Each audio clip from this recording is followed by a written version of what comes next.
Hey guys, welcome back to Wrestling News 365. Hope everyone is doing very well. As always, there is a load of news stories to get into today, so let's talk about AEW. Bit of a shorter video today because there's only a couple of major AEW news stories that I do want to get into. One is this story about the Executive Vice Presidents of All Elite Wrestling losing power.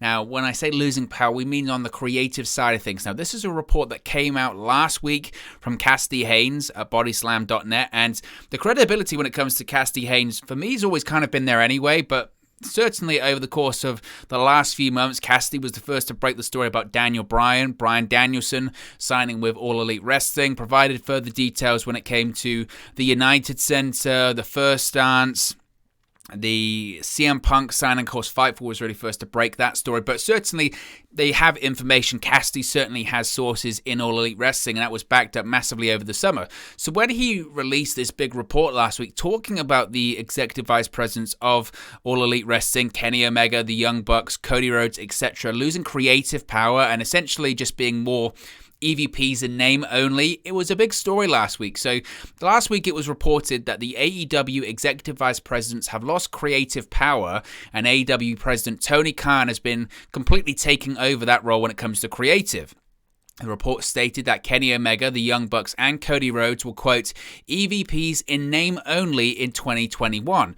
Now, this was a big story at the time, had a lot of people talking, and on the latest edition of the Wrestling Observer radio show, Dave Meltzer reported that the roles of the higher-ups in AEW remain unchanged and have remained unchanged since December of 2019. Now, AEW President Tony Khan took more control of the booking since then, but no one in AEW has essentially lost any creative power since that initial shift in terms of the creative power at the end of 2019. Now, Khan recently stated in an interview that AEW has grown stronger the more he takes on, which is certainly an interesting take from the AEW president.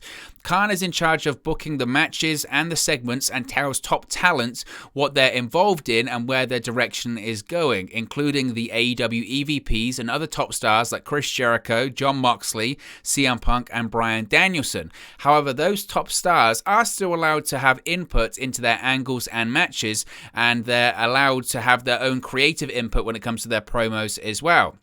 Now, Khan is the head booker and decides who wins and loses the matches. Talent have the creative input to fill out the details of Khan's vision. Meltzer used the example from the last episode of Rampage, which we'll talk about the ratings in a second, where Khan told Danielson and Matt Jackson to go out there, have a 15 to 16 minute match, and it's up to Danielson and Jackson to do what they want. That isn't really revolutionary. In terms of pro wrestling throughout the years, that's kind of how it used to always go prior to how WWE micromanage everything now. You know, previously it used to be, back in the 90s and the 80s, you have 15, 20 minutes, figure it out. That's kind of the situation. We'll tell you when to go home. That's what we're looking for. Yes, you've got your agents, your coaches, your producers, whatever they call them in AEW, but that isn't really revolutionary. I remember, and this is why I wanted to talk about this today, and as I mentioned, it's going to be a bit of a shorter video, but I remember hearing back in the end of 2019 that things had changed when it came to the creative of AEW. And the big flashpoint for that was this show closing angle that they had on Dynamite. This was, I think it was the last show of the year, was this show closing angle where the Dark Order, which at the time was just Evil Uno, Stu Grayson, I don't even know if Reynolds and Silver were involved at that point, but it was Evil Uno and Stu Grayson with their minions, creepers, whatever they were called at the time. They attacked the Elite, and at the time, that was Omega, the Bucks, Cody Rhodes. I think Dustin Rhodes was in the ring as well. They attacked them. The angle was horrible. The crowd hated it. Infamously, that's the clip of when one of the creepers was hitting Dustin Rhodes with those terrible right hands. It did a terrible rating, or a bad rating. Viewers turned off. It wasn't good. And reportedly since then, I remember hearing at the time, Tony Khan took a load of creative back and went, no, I'm taking control of the creative output. I'm taking control of the entire creative. I'm going to be the guy in charge. And why? And that's his prerogative. It's his company. He can do exactly what he wants. I've seen some people saying, "Oh, here we go," but in reality, it's his company. He decides who he hires and fires. He decides who he puts in any creative position. He decides who he puts in any executive position. Like any good president or CEO or whatever that may be, executive, when it's their money on the line, they go, you know what? If this company is going to fail or it's going to succeed, it's going to be on my back. And I don't know if that's necessarily a slight on Kenny Omega or the Bucks or Cody Rhodes, but I think if anything, it does them a favor, to be honest with you, because we've seen over the years, and we still see it now, and I think it's interesting from a point of view when it comes to Cody Rhodes, certainly. We've seen sort of the negative reaction Cody Rhodes gets on social media and gets from the crowd of this perception that he's booking himself to be involved in certain angles or he's booking himself to be involved in certain opponents. I'm sure Cody Rhodes still does have the ear of a Tony Khan, and like that report said, he can talk to Tony Khan about what am I doing, what's my creative, who am I facing, this kind of stuff, and he is heavily involved in that. But it's Tony Khan's decision at the end of the day. And just historically, pro wrestlers, active pro wrestlers, being involved in creative but also being talents at the same time, it just never works. And also as well, it's always pro wrestling companies throughout the years, any successful pro wrestling company, whether it's WWE, and I know there have been other ones, but mainly WWE, why do they continue to be successful? Is because it's one guy's final decision. And that's the same in AEW. It's Tony Khan. And it's kind of the same in WWE when it comes to the creative. Vince McMahon's the ultimate head of creative. Yes, you've got people like Bruce Pritchard who are executive directors. Yes, he oversees a team of writers and they can pitch their own stuff and they can come up with their own stuff. But ultimately, they have to go to Vince McMahon and say, this is the idea we want to do. This is the idea we've pitched. Do you like it? Don't you like it? And Vince McMahon will come up with his own ideas and say, I thought of this, do this. Or Vince McMahon decides this person should win, that person should lose. And it's the same in AEW. So when I saw this report, and again, the proof is there. In my opinion, AEW right now, and certainly since December 2019, is a far superior product. The creative is far superior than it was in 2019. Those early shows, if you watch Dynamite, some of those angles were questionable. Even then, it was like, I don't know how good that is. Whereas now, their batting average, if you will, when it comes to AEW and Dynamite and creative, is pretty damn good, to be honest with you. It's very good. AEW very rarely misses in terms of creative. Like any company, they're not perfect. The Dan Lambert stuff, or a great example is the Kip Sabian and Miro stuff. You know, we're going to be revolving around video games and all that kind of stuff. The Andrade sort of stuff so far hasn't been great. Sometimes stuff just doesn't hit, and nobody's perfect. But I think Tony Khan taking the reins a bit more when it comes to the creative isn't a bad thing at all. And I think that the evidence is there. If the creative had been bad for AEW since the end of 2019 and we're seeing some terrible stuff on television, then you could say, well, look, at the end of the day, the guy took over in terms of creative or took more of the creative responsibility in terms of all of the ideas, etc. Then you could say, okay, maybe he does need to give it back to the EVPs, or maybe it is just a case of he got it wrong. But he's been getting it right. You can't argue with that. Now, the original report did state, it must be said, that they're focused on other things where, you know, the Young Bucks are very much focused on merchandising because, of course, Matt Jackson's wife is the chief merchandise officer or something like that of the company. Kenny Omega, of course, is heavily involved in the gaming side of things. AEW Games have got the console game going out.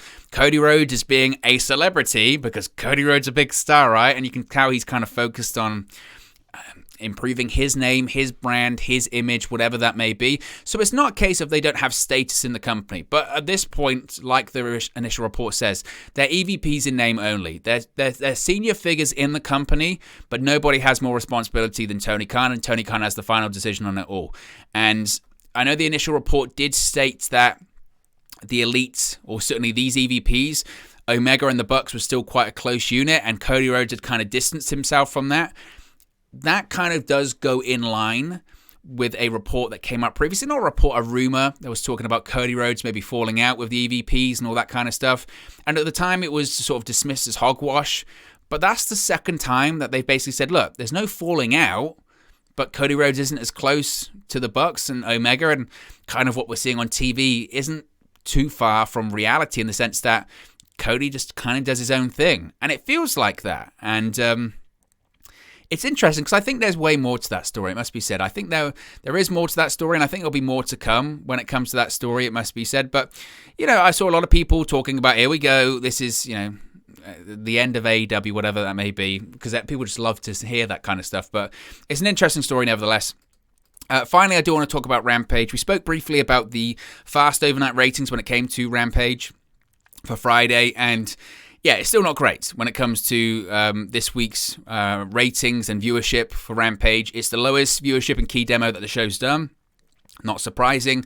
Friday's taped AEW Rampage drew an average of 622,000 viewers on TNT, according to Nielsen via Showbuzz Daily. This is down nearly 3% from last week's 2-hour taped Grand Slam edition of Rampage, which drew 640,000 viewers. Friday's taped Rampage drew a 0.25 rating in the 18 to 49 key demographic. This is down close to 14% from last week's taped Grand Slam show.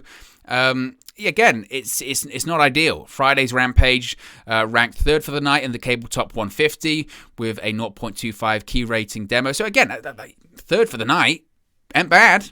It isn't bad. It's down from last week's number 1 ranking. It was ranked number 55 in viewership of the night on cable, which is up from last week's number 57. It's the lowest audience and the lowest key demo that the show has done so far.